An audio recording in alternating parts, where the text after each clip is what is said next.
लगभग 19 दिन उमेश पाल हत्याकांड को हो चुके हैं, पर आज भी इस घर में मायूसी है, दर्द है, क्योंकि 19 दिन बाद भी जो मुख्य शूटर हैं वो पुलिस की गिरफ्त से बाहर हैं। मेरे साथ इस वक्त जो मौजूद हैं उन्होंने संघर्ष करा है। 19 दिन उनके कैसे बीते हैं शायद बताना शब्दों में बेहद कठिन होगा। शांति देवी उनकी धर्मपत्नी मेरे साथ मौजूद हैं और उनकी माँ मौजूद है उमेश पाल की। दोनों से मैं बातचीत करूंगा। जया पाल जी से बात करूंगा, पत्नी हैं। जया जी, 19 दिन हो गए हैं, हम समझ सकते हैं आपका दर्द। अभी तक पुलिस किसी मुख्य शूटर को नहीं पकड़ पाई है। असद भी बाहर है, शाइस्ता भी बाहर है, क्या कहना चाहेंगे?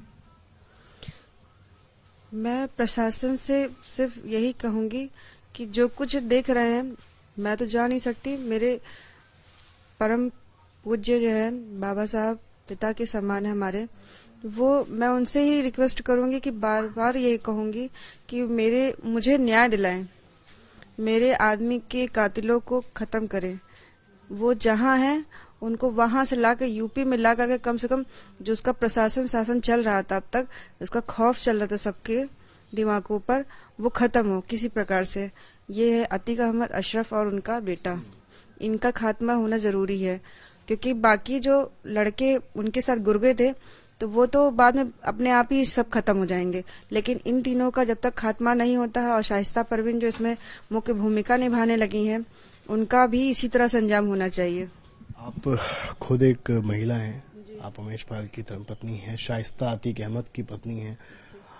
आप जब सुनती हैं इस तरह की बात कि एक महिला पूरे इस केस में इन्वॉल्व है और कैसे प्लानिंग की जो अपडेट्स है 1 लाख रुपए शूटर्स को दिए उन्होंने, जो पुलिस सूत्रों ने बताया, आप उम्मीद कर सकती हैं कि कोई महिला भी इस तरह से पूरे गैंग में शामिल होकर इस तरह की घटना को अंजाम दे सकती है? देखिए, मेरे आदमी जो है साधारण आदमी थे, वो कलम की लड़ाई लड़ते थे। मैंने कभी अपने बच्चों को नहीं समझाया कि बेटा तुम भी जाके लड़ाई करो। फिलहाल अतीक अहमद ऐसा बड़ा, यानी आज का वो विधायक सांसद भी रह चुका है काफी समय पहले, और उसके अत्याचारों से आप लोग सब वाकिफ हैं, जो कि वाकिफ होने की वजह से वो अपनी औरत भी, भाई आदमी का रुतबा ऐसा है तो जाहिर सी बात कहीं ना कहीं उनको भी दिमाग में ये सब चल ही रहा होगा, तो वो भी इस साजिशकर्ता में वो भी शामिल होंगी, ऐसा मुझे भी अनुमान लगाया जा सकता है, या मैं लगा भी रही हूँ। आपकी कभी मुलाकात हुई उनसे, शाइस्ता से? मैं तो खुद घर की हूँ, मुझे क्या पता। आज मुझे ये पता चल रहा है कि अतीक अहमद अशरफ और ये शाइस्ता परवीन, फिलहाल तो मैं नाम सुनी थी बहुत कुछ, लेकिन ये सब के बारे में बहुत जानकारी नहीं थी मुझे। अभी उमेश पाल जी की माँ बता रही थी कि मेरा बेटा कलम की लड़ाई लड़ रहा था, तो अब उन्हें कभी आपसे मिलते होंगे, बातचीत भी करते होंगे, क्या हो रहा है, क्या चीजें हो रही हैं? उन्हें कभी डर नहीं लगा कि वो इतने बड़े गैंगस्टर के खिलाफ एक विटनेस के तौर पर हैं, हालांकि उनको सुरक्षा मिली हुई थी? डर तो था, बिना डर के उन्होंने सब जगह पे अपने एप्लीकेशन भी लिख डाले थे कि मुझे सुरक्षा चाहिए। और फिलहाल मैं इस समय वो यूपी में बाबा साहब का शासन चल रहा है, तो हम लोग बेखौफ थे कि ऐसा कुछ नहीं हो पाएगा। और अब इस शासन में ही बहुत बड़ी घटना घट गई, ये मुझे भी नहीं समझ में आ रहा कि मैं किस तरह से आपको बयान करूं। मैं अब अपने आप को भी असुरक्षित समझ रही हूँ। आपके घर में जब एंट्री ले रहा था तो मुझे गली में अभी भी बम जहाँ फेंके गए हैं उसके निशान साफ दिख रहे हैं। आपको उम्मीद थी कि कभी इस तरह का होगा, वो भी जैसा कि आप बता रही हैं? नहीं, ऐसा कभी नहीं। हम तो ऐसा उम्मीद ही नहीं लगा पाएंगे कि ऐसा कभी घटना हो सकती थी, और भी मेरे आदमी के साथ, क्योंकि वो तो बिल्कुल साधारण आदमी, और वो तो सिर्फ अपनी गवाही दे रहे थे कि हाँ हमको राजूपाल हत्याकांड के जो है गवाह थे, तो इस वजह से उन्होंने उसको दंड दिलाना चाहते थे। ट्रेंड है कि कोई अगर माफिया के खिलाफ गवाही देगा तो इस तरह से उसके साथ घटना की जाएगी, घर के बाहर ही बमबाजी। काफी आप इमोशनल भी लग रही हैं। जाहिर सी बात है कि ऐसी घटना होने की उम्मीद थी, लेकिन अब ये हम अपनी इतनी उम्मीद नहीं लगा के बैठे थे कि हाँ ऐसी घटना हो जाएगी। और ये अब सिर्फ बाबा जी पे छोड़ दिया है, वही सब कुछ देखेंगे, मेरा न्याय करेंगे बस। बच्चों को क्या समझाया, बताया आपने इस पूरे घटनाक्रम के बाद? उन्होंने सवाल, मेरे बच्चे तो डरे हुए हैं, उन्होंने भी देखा है इस घटना को भी है। उन्होंने कहा पापा को गोली लगी है, पापा हॉस्पिटल में, मम्मी पापा को लेके आओ। आगे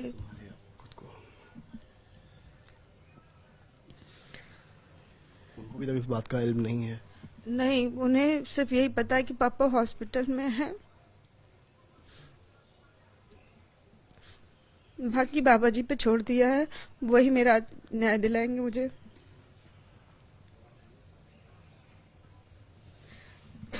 संभालिए, ये पत्नी थी, इनकी माँ भी हमारे साथ मौजूद है, उनसे भी मैं बात करूंगा, समझूंगा कि आखिर क्या पूरी कहानी थी, किस तरह से पूरा घटनाक्रम हुआ। माता जी, आप बताइए मुझे, आपने कहा कि आपके बेटे कलम की लड़ाई लड़ रहे थे, आपने सोचा था कभी इस तरह की घटना होगी? क्योंकि 19 दिन हो चुके हैं, अभी तक जो मुख्य शूटर हैं वो पुलिस नहीं पकड़ पाई है।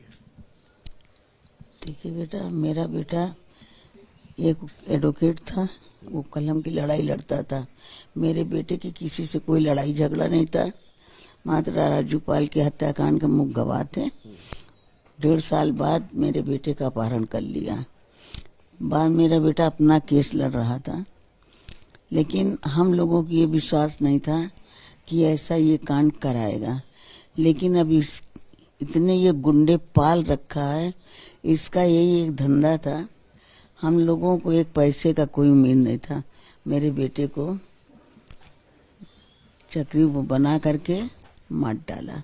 अब तो मेरा बस एक निवेदन है आप लोगों से, शासन प्रशासन से, कि जैसे मेरे बेटे को मारा है वैसा ही ये लोग मारे जाएं।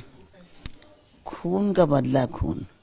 जैसे मुख्यमंत्री जी ने, योगी जी ने ललकारा था कि कातिलों को छोड़ूंगा नहीं, मिट्टी में मिला दूंगा, जैसे मेरे बेटे को मिट्टी में मिलाया है, वैसे अतीक और अशरफ उसके बेटे को मुख्यमंत्री जी उसको मट्टी में मिला करके छोड़े। उनके ऊपर मुझे विश्वास है, वो अपना शासन प्रशासन जो भी लगाए, लेकिन मेरे बेटे को न्याय दे। आपके बेटे के साथ 2 सिपाही भी थे, उनकी भी, वो भी शहीद हो। बेटा, मेरे बेटे के साथ 2 गनर थे। अब आप ये सोचिए, हम तो ज्यादा बोलने की ताकत नहीं। इस समय योगी जी और मोदी जी का हर कोई चिल्ला रहा था डबल इंजन की गाड़ी। आज ये राज्य में ये चढ़ के मेरे बेटे को मेरे घर पे मार दिया। और शासन में कोई कड़ाई नहीं थी, इस शासन में इतनी कड़ाई, इनका इतना जिगरा बढ़ा कि मेरे घर पे आके मार दिया। तो जो कुछ इस समय मुख्यमंत्री जी फैसला करेंगे उन्हीं के हाथ में है। कातिलों को छोड़े ना किसी कीमत से। जैसे मेरा बेटा मारा गया वैसे वो मारे जाए, तभी मेरे आत्मा में संतुष्टि है। बस परिवार है, तस्वीरें हैं, आप देख सकते हैं, इनकी धर्मपत्नी हैं और उनकी माता जी हैं, आंखों में आंसू हैं और वजह भी वाजिब है। किसी ने अपना लाल खोया है, किसी ने अपना पति खोया है। गुहार यही है कि जिस तरह से सीएम ने सदन में बयान दिया, मिट्टी में मिला देंगे, वैसे ही अतीक के जो साथी हैं और अतीक को मिट्टी में मिला दिया जाए। सहयोगी पंकज श्रीवास्तव और कैमरामैन संजय सिंह के साथ समर्थ श्रीवास्तव, प्रयागराज आज तक। India Today Conclave 2023, New Delhi. Listen to Prime Minister Narendra Modi.